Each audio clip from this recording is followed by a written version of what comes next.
नरेंद्र मोदी ने कहा कि ईरान जंग अगर जारी रही तो नतीजे काफी गंभीर होंगे। आने वाला समय हमारे देश भारत के लिए भी सबसे बड़ी परीक्षा का समय होगा। हमें टीम इंडिया की तरह काम करना होगा। पीएम मोदी ने आज राज्यसभा के सदन में कहा कि हम दुनिया के सभी देशों के संपर्क में हैं। आज भी प्रधानमंत्री नरेंद्र मोदी पश्चिम एशिया के हालातों पर राज्यसभा में तकरीबन 21 मिनट तक बोले। पीएम मोदी ने कहा कि बीते कुछ दिनों में दुनिया के अनेक देशों से कच्चे तेल और एलपीजी से भरे जहाज भारत आए हैं और इस दिशा में प्रयास आगे भी जारी रहेंगे। और इससे एक दिन पहले आपको पता होगा प्रधानमंत्री नरेंद्र मोदी ने लोकसभा में भी इस ईरान जंग को लेकर बातचीत की थी। इसमें पीएम ने कहा कि ये जंग का असर लंबा रह सकता है, तो हमें तैयार रहना होगा। कोरोना काल में भी हम ऐसा संकट झेल चुके हैं और एकजुटता ही हमारी पहचान है। तो पीएम मोदी के इस संबोधन के साथ ही आइए देखते हैं ईरान इजराइल जंग से जुड़ी आज की 10 बड़ी खबरें। आखिर दुनिया भर में युद्ध के माहौल को लेकर आज दिन भर क्या कुछ हालचाल रहा, आइए एक एक करके 10 बड़े अपडेट देख लेते हैं फटाफट से। देखिए वेस्ट एशिया का लाइव अपडेट आ रहा। पहली बात तो ये कि शांति वार्ता के बावजूद हमले थम नहीं रहे हैं। आज भी ईरान के कई शहरों में हमले देखने को मिले। पश्चिम एशिया में जारी संघर्ष दिन ब दिन और भयावह होता जा रहा है। मिसाइल और ड्रोन की गरज के बीच ये लड़ाई का आज 25वां दिन है और पूरे क्षेत्र में तनाव चरम पर है। इस बीच हमारे देश में गैस सिलेंडर के क्राइसिस को लेकर विपक्ष कांग्रेस के नेताओं ने विरोध प्रदर्शन भी किया। सिलेंडर क्राइसिस पर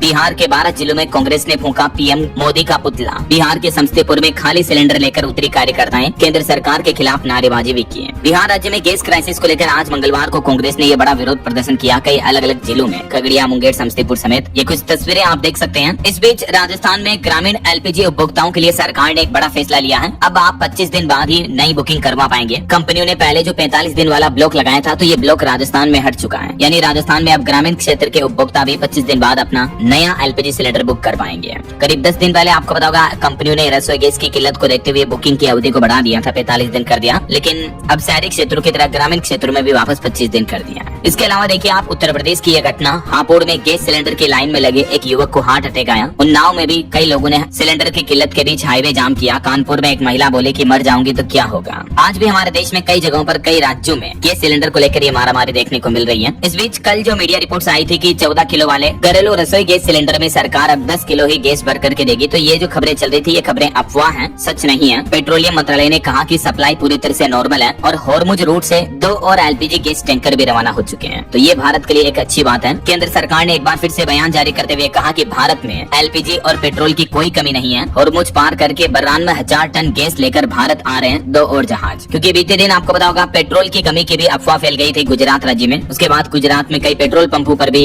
लोगों की भीड़ देखने को मिली। अहमदाबाद समेत गुजरात के कई शहरों में पेट्रोल पंप बंद होने की और पेट्रोल की कमी की अफवाह के चलते ही लोगों में पैनिक देखने को मिला। तो इस बीच सरकार का कहना है कि पैनिक ना हो आप, सप्लाई धीरे धीरे बढ़ाई जा रही है, आपूर्ति अभी जारी है। और एलपीजी गैस सिलेंडर मिलने पर एक अनोखी घटना देखिए, ये हरियाणा के हिसार का मामला है। सिलेंडर मिलने पर फूल मालाओं से परिवार वालों ने एक शख्स का वेलकम किया, आरती उतारी। हांसी में परिजनों ने उसको तिलक लगाया। क्योंकि गैस की किल्लत के बीच 2 सप्ताह बाद ये टंकी की सप्लाई मिली, तो परिवार वालों ने उनका इस तरह से वेलकम किया मानो कोई बड़ा युद्ध जीत कर आए हो, किला जीत कर आए हो। उस तरह से इनका स्वागत किया गया घर पर। ये तस्वीरें आप देख सकते हैं। और सरकार ने हेल्पलाइन नंबर भी जारी कर रखे हैं। अभी तीनों गैस कंपनियों के हेल्पलाइन नंबर भी आप देख सकते हैं। एलपीजी सिलेंडर की कालाबाजारी या किसी भी तरह की शिकायत अगर आप करना चाहते हैं, कंप्लेन, तो इन नंबरों पर हेल्पलाइन ले सकते हैं, ठीक है ना। और इन युद्ध के हालातों के बीच हमारे भारत के विदेश मंत्री डॉक्टर एस जयशंकर ने अमेरिका के विदेश मंत्री से फोन पर बातचीत की। पश्चिम एशिया संघर्ष समेत कई अहम मुद्दों पर चर्चा हुई। वहीं ईरान इजराइल जंग पर आज लाइव अपडेट आ रहा। अमेरिकी राष्ट्रपति डोनाल्ड ट्रंप ने रक्षा मंत्री के कहने पर ईरान पर हमला किया, क्योंकि अमेरिका के उपराष्ट्रपति वेंस इससे खुश नहीं थे। ये चौंकाने वाली रिपोर्ट आ रही है अमेरिका द्वारा किए गए हमले पर। वहीं इस हमले का मुख्य मकसद ये था कि ईरान को एटमी हथियार यानी परमाणु हथियार बनाने से रोकना था। जंग के हालातों के बीच आज एक और भयंकर हमला देखने को मिला। देखिए आप, ईरान में एक गैस प्लांट और पाइपलाइन पर हमला हुआ। हिजबुल्लाह ने 5 इजरायली ठिकानों पर भी मिसाइल अटैक किया। इस जंग में अब तक 2663 लोगों की मौत हो चुकी है। अमेरिका इजरायल ईरान जंग का आज 25वां दिन है और आज हमले और ज्यादा तीव्र देखने को मिले। तनाव का माहौल और बढ़ता जा रहा। इस जंग में अब तक 2500 से ज्यादा लोगों की मौतें हो चुकी हैं। इस बीच अमेरिकी राष्ट्रपति डोनाल्ड ट्रंप बोले कि ईरान के जो नए सुप्रीम लीडर बने हैं मुजतबा खामेनेई, मैं उनकी मौत नहीं चाहता। बल्कि ट्रंप का कहना कि ईरान में भी वेनेजुएला की तरह नई सरकार बनेगी और इसके लिए हम एक खास शख्स से बातचीत कर रहे हैं। हालांकि कुछ मीडिया रिपोर्ट्स में यह दावा किया जा रहा है कि अब ईरान से सीजफायर वार्तालाप करना चाहते हैं ट्रंप। लेकिन ईरान ने शर्तें भी रख दी कि पहले हमें जितना नुकसान हुआ उसका मुआवजा दे अमेरिका, और ये भी गारंटी दे कि आगे हमला नहीं होगा, तब जाकर ईरान सीजफायर के लिए राजी होगा। ऐसा इस बीच आज अमेरिका के यूएस टेक्सास की एक तेल रिफाइनरी में भी भयंकर विस्फोट देखने को मिला। उसके बाद प्रशासन ने स्थानीय लोगों को घरों के अंदर ही रहने की सलाह दी है। इस घटना के पीछे वजह क्या है, फिलहाल इसकी जांच चल रही है। वहीं खबर आ रही है कि ईरान समर्थित उग्रवादी संगठन इराक में अमेरिकी नागरिकों पर भी हमले कर रहे हैं। यूएस ने इसको लेकर भी अब चेतावनी जारी की है, क्योंकि अमेरिका जब ईरान पर हमला कर रहा तो अब ईरान में जो अमेरिकी नागरिक रहते हैं उन पर भी ईरानी लोग अपना गुस्सा निकाल रहे हैं। आखिर इस जंग की शुरुआत कैसे हुई, तो कुछ रिपोर्ट्स में दावा किया जा रहा है कि अमेरिकी राष्ट्रपति डोनाल्ड ट्रंप ने इजराइल के प्रधानमंत्री बेंजामिन नेतन्याहू की सलाह पर अमेरिका की आर्मी को यह हमले की मंजूरी दी थी